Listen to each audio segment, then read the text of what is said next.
नमस्कार, स्वागत है आप सभी का। न्यूज ऑन इंडिया देख रहे हैं आप और मैं हूं आपके साथ कृतिका। बुलेटिन की शुरुआत करते हैं। प्रधानमंत्री नरेंद्र मोदी ने आज 95वीं बार देश की जनता से मन की बात की है और साथ ही इस साल पहली बार मन की बात करते हुए नजर आए। बीजेपी अध्यक्ष जेपी नड्डा ने भी पीएम के मन की बात को सुना और साथ ही उन्होंने कहा कि जिसमें पीएम मोदी ने राष्ट्र के विषय पर चर्चा की, पढ़ाई और परीक्षा को लेकर चर्चा की। जेपी नड्डा ने क्या कुछ कहा है, आइए सुनते हैं। व्यक्तित्व जिसकी था थी नहीं सिर्फ देश में बल्कि दुनिया में गूंजती है, ऐसे नरेंद्र मोदी जी ने इस 85 के 85 एपिसोड में, यानी 84 हो चुका है, आज 85 हम सुनेंगे, एक भी वाक्य उन्होंने राजनीति और राजनीतिक भाषा का प्रयोग नहीं किया है। यह रिकॉर्ड है कि एक भारत का प्रधानमंत्री देश को एक बार नहीं, हर महीने 85 बार संबोधित किया हो और उन्होंने कोई भी राजनीतिक बात नहीं की।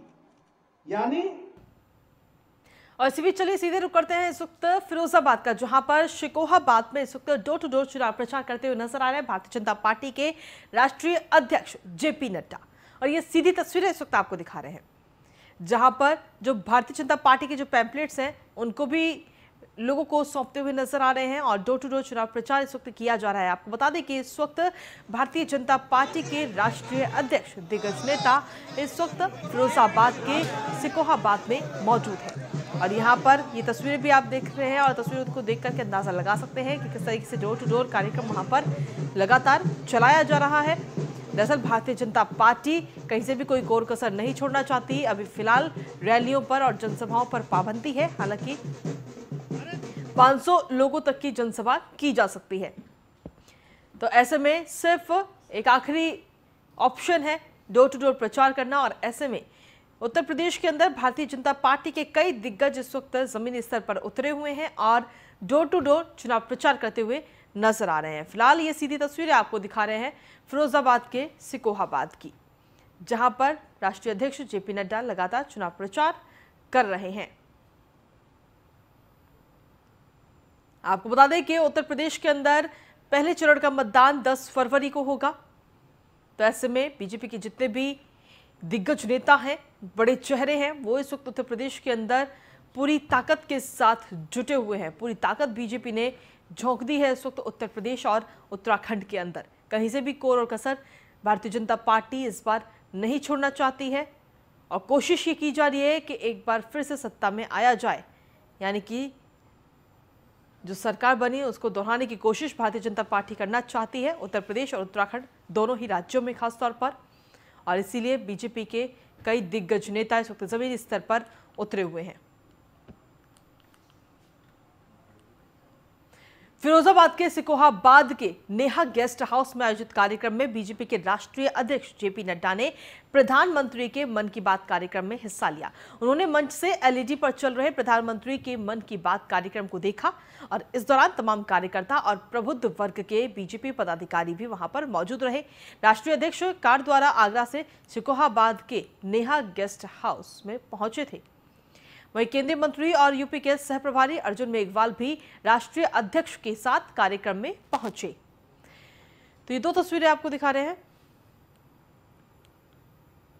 मन की बात का 85वां संस्करण था और वहीं दूसरी तस्वीर में आप देख रहे हैं जब जेपी नड्डा ने भी प्रधानमंत्री की मन की बात को सुना। तो ये दो तस्वीरें आपको दिखा रहे हैं। जेपी नड्डा ने प्रधानमंत्री नरेंद्र मोदी के मन की बात को सुना और उनके साथ ही कई दिग्गज और मौजूद थे।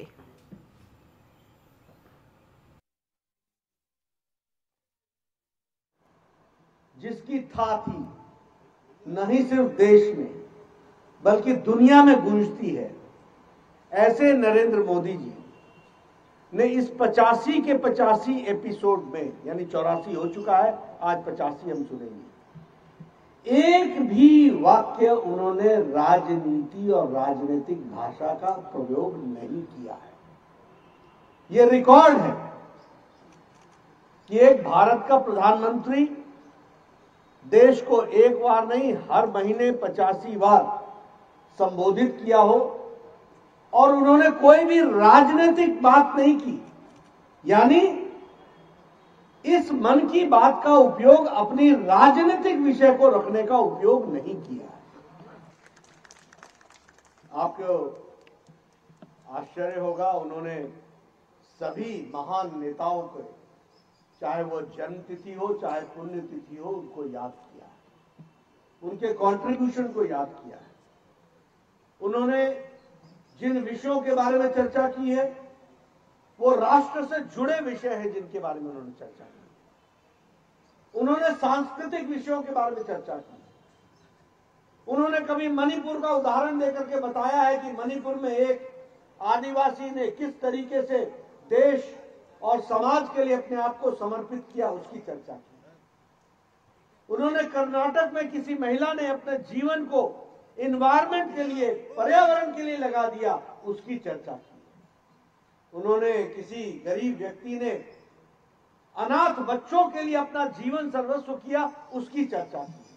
उन्होंने चर्चा की है बच्चों को पढ़ाई में और परीक्षा को कैसे देखना चाहिए, इसकी चर्चा की है। बच्चों को किस हौसले के साथ परीक्षा में जाना चाहिए, इसकी चर्चा की है।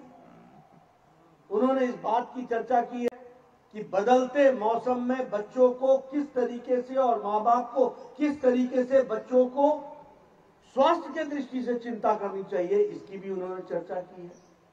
पर्यावरण की चर्चा की है, महिला सशक्तिकरण की चर्चा की है, महिलाओं को किस तरीके से ताकतवर बनाया जा सकता है और किन किन महिलाओं का इसमें योगदान है, उसकी चर्चा की है। उसी तरीके से युवाओं के किस तरीके से जोड़ा जा सकता है, उसकी चर्चा की है। उन्होंने स्वच्छ भारत अभियान की चर्चा की।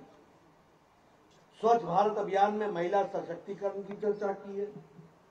उन्होंने कोविड के दौरान किए गए प्रयासों की चर्चा की है। किस तरीके से किसी नर्स ने, किसी डॉक्टर ने किस तरीके से अपना योगदान किया है, इसकी चर्चा की है।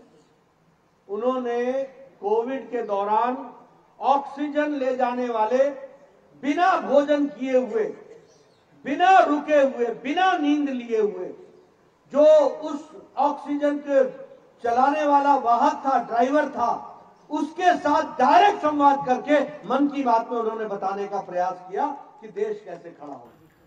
और इसी बीच बड़ी खबर का रुख कर लेते हैं। समाजवादी पार्टी के राष्ट्रीय अध्यक्ष अखिलेश यादव का एक ट्वीट इस वक्त सामने आया, जिसमें उन्होंने लिखा कि अब तक आपराधिक छवि वाले 99 बीजेपी प्रत्याशी हैं, शतक पूरा होने में बस एक की कमी है। बीजेपी के आपराधिक छवि वाले 99 प्रत्याशी घोषित है। बीजेपी अब तक ऐसे 99 उम्मीदवारों को टिकट दे चुकी है, तो सीधे तौर पर भारतीय जनता पार्टी पर हमलावर होते हुए नजर आए हैं अखिलेश यादव। और ये ट्वीट अखिलेश यादव की तरफ से किया गया, जिसमें उन्होंने लिखा कि बीजेपी अब तक ऐसे 99 उम्मीदवारों को टिकट दे चुकी है, शतक पूरे होने में सिर्फ एक की कमी है।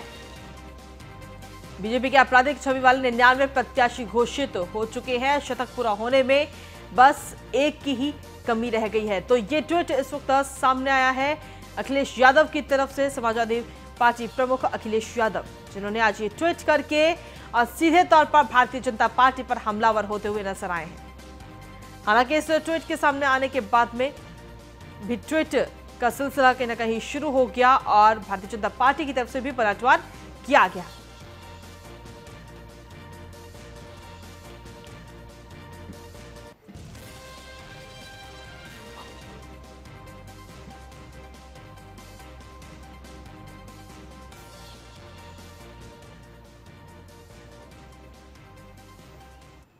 और चलिए अब एक नजर डालते हैं कि आखिर समाजवादी पार्टी के दागी उम्मीदवारों के नामों पर। आपराधिक मामले में आजम खान, 100 से ज्यादा केसेस हैं उनके ऊपर, तो सबसे पहला ये नाम।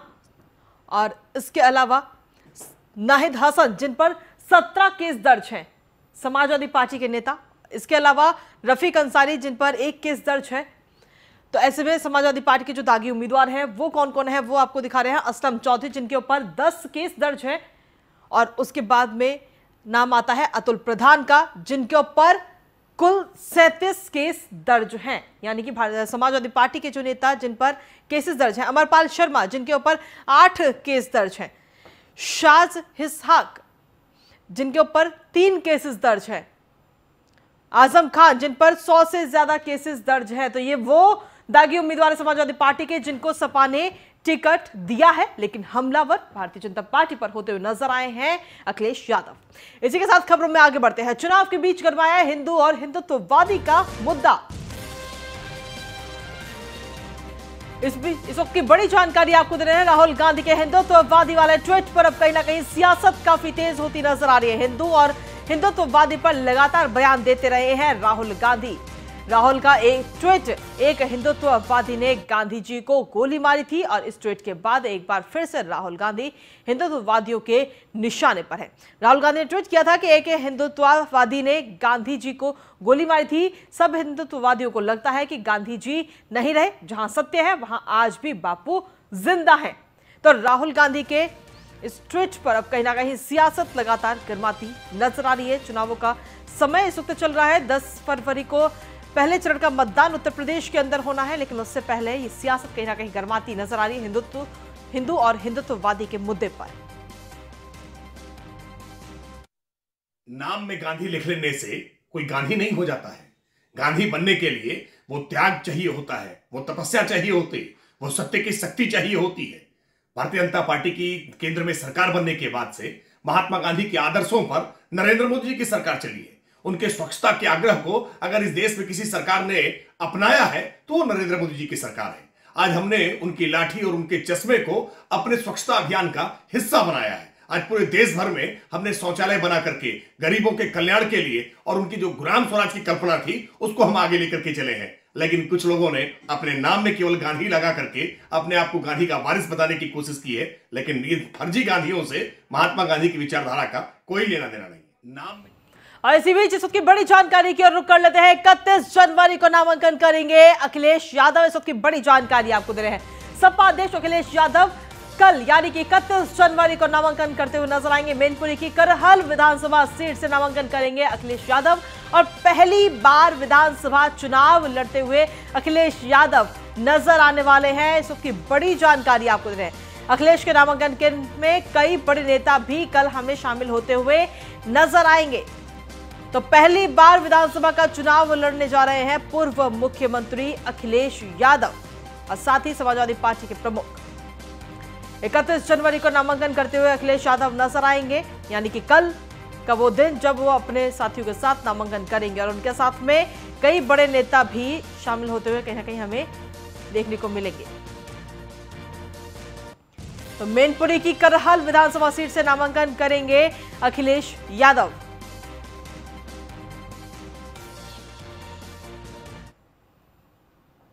उत्तर प्रदेश में चुनाव नजदीक है और बीजेपी जोरों शोरों से चुनाव प्रचार में लगी हुई है, जिसको लेकर हमारे संवाददाता अश्विनी द्विवेदी ने कैबिनेट मंत्री ब्रजेश पाठक से खास बातचीत की और चुनावी मुद्दों के बारे में सवाल पूछे।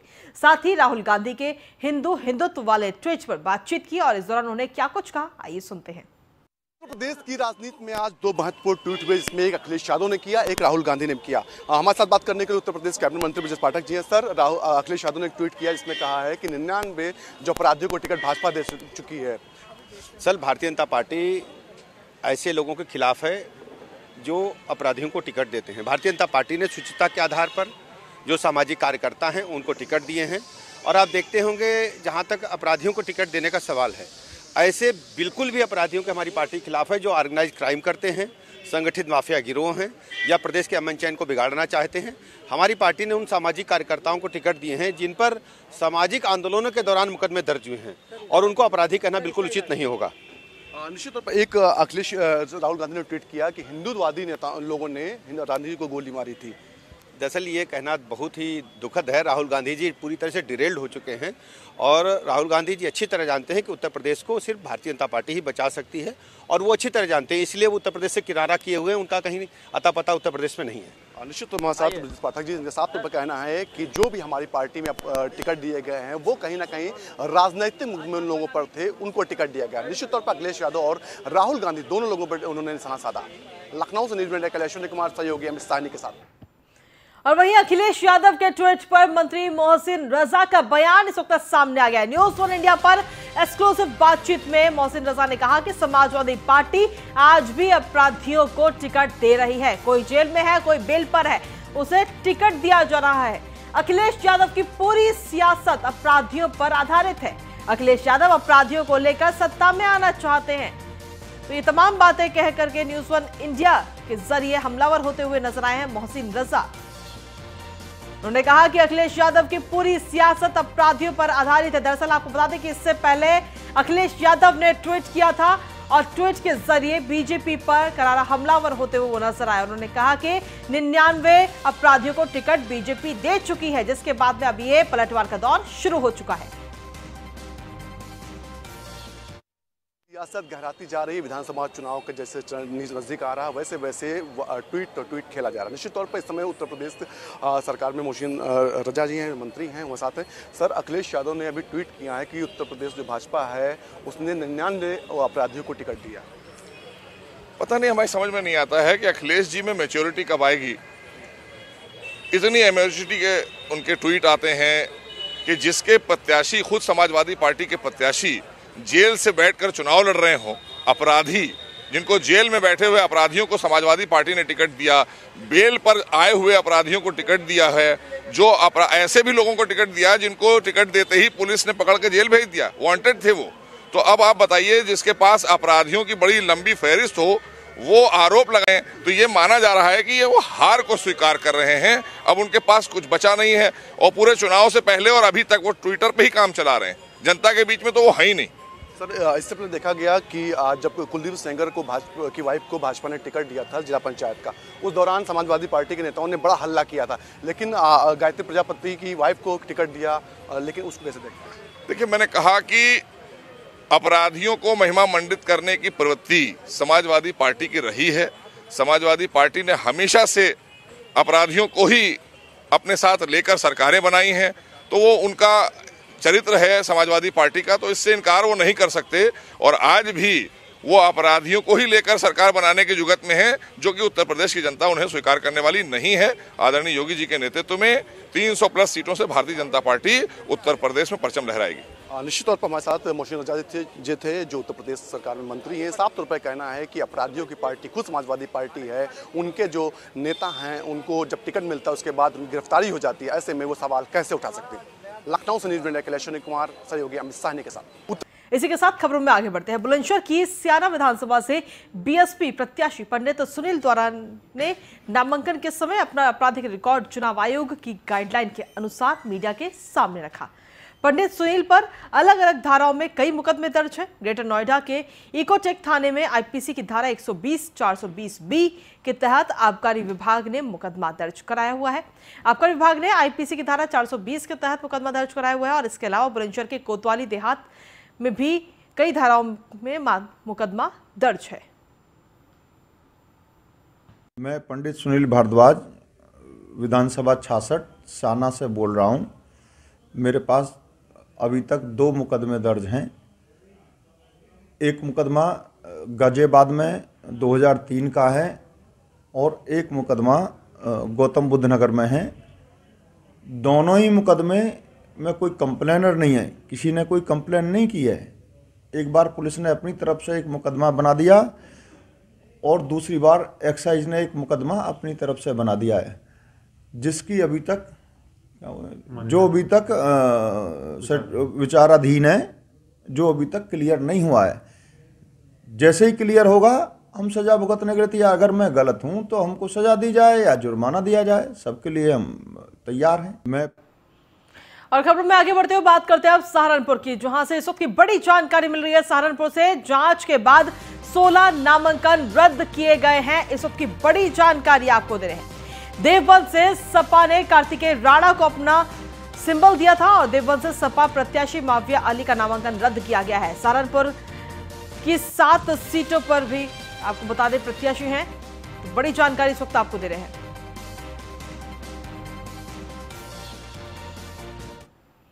और खबरों में आगे बढ़ते हुए बात करेंगे बेटा की, जहां पर वोट डालने को लेकर दबंगों की तरफ से बवाल इस वक्त देखने को मिला है। दलित परिवार के साथ मारपीट की है और साथ ही घर जलाने की भी धमकी दे दी है दबंगों ने। दबंगों पर मारपीट करने का यह आरोप इस वक्त लगाया गया है दलित परिवार की तरफ से। इस वक्त की बड़ी जानकारी आपको दे रहे हैं।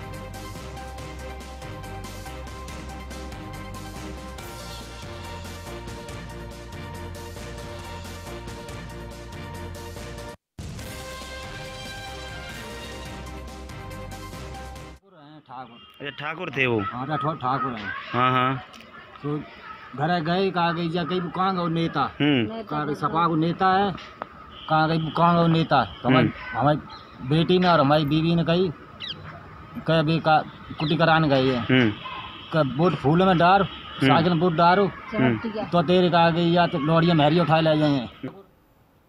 और वहीं डिप्टी सीएम केशव प्रसाद मौर्य का आज बरेली दौरा है और अब से कुछ ही देर में केशव प्रसाद मौर्य प्रेस वार्ता करते हुए भी नजर आएंगे। बरेली में डोर टू डोर कार्यक्रम करेंगे केशव प्रसाद मौर्य। तो बड़ी जानकारी से आपको दे रहा हूं, अब से कुछ ही देर में केशव प्रसाद मौर्य प्रेस कॉन्फ्रेंस करते हुए भी नजर आएंगे। बरेली में वो मौजूद है और बरेली में डोर टू डोर कार्यक्रम भी करेंगे केशव प्रसाद मौर्य।